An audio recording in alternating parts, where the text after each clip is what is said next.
বাংলাদেশের জামায়াতে ইসলামীর আমির ডক্টর শফিকুর রহমান আওয়ামী লীগকে ইঙ্গিত করে বলেছেন, গণহত্যাকারীদের রাজনীতি করার অধিকার নেই, কেননা রাজনীতি করতে হবে দেশের মানুষের আকাঙ্ক্ষাকে ধারণ করে, বাইরের কারো সাহায্য নিয়ে নয়। শুক্রবার সকালে নগরীর সোনাডাঙ্গা আল ফারুক সোসাইটিতে খুলনা মহানগর জামায়াতে আয়োজিত রুকন সম্মেলনে প্রধান অতিথির বক্তৃতায় তিনি একথা বলেন। এ সময় বর্তমান অন্তর্বর্তীকালীন সরকারের উদ্দেশ্যে তিনি বলেন, রাজনৈতিক দলসহ সকল স্টেক হোল্ডারদের সাথে আলোচনার সাপেক্ষে সংস্কার ও নির্বাচনের রোডম্যাপ তৈরি করে যৌক্তিক সময়ের মধ্যে গ্রহণযোগ্য নির্বাচন দিয়ে সম্মানের সাথে সরকারকে বিদায় নিতে হবে। এই সময় বিশেষ অতিথির বক্তৃতা করেন জামায়াতের সেক্রেটারি জেনারেল ও সাবেক এমপি অধ্যাপক মিয়া গোলাম পরোয়ার।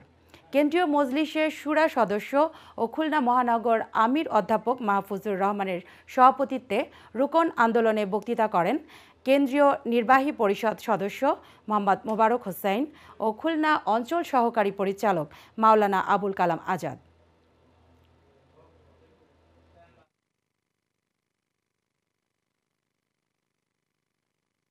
আমাদের দাবি, এখন যে সরকার আছে তাদেরকে সত্যটা বের করে আনতে হবে।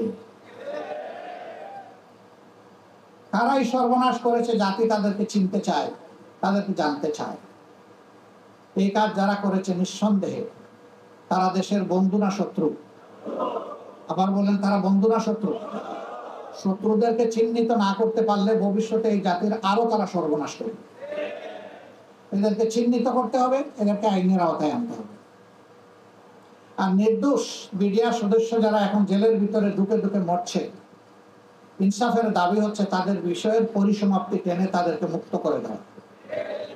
কিন্তু সত্যিকারের দোষী যারা, তাদের অবশ্যই মুক্ত করা ঠিক হবে না। এদেরকে তাদের উপযুক্ত শাস্তিটা বুঝাই দেওয়া।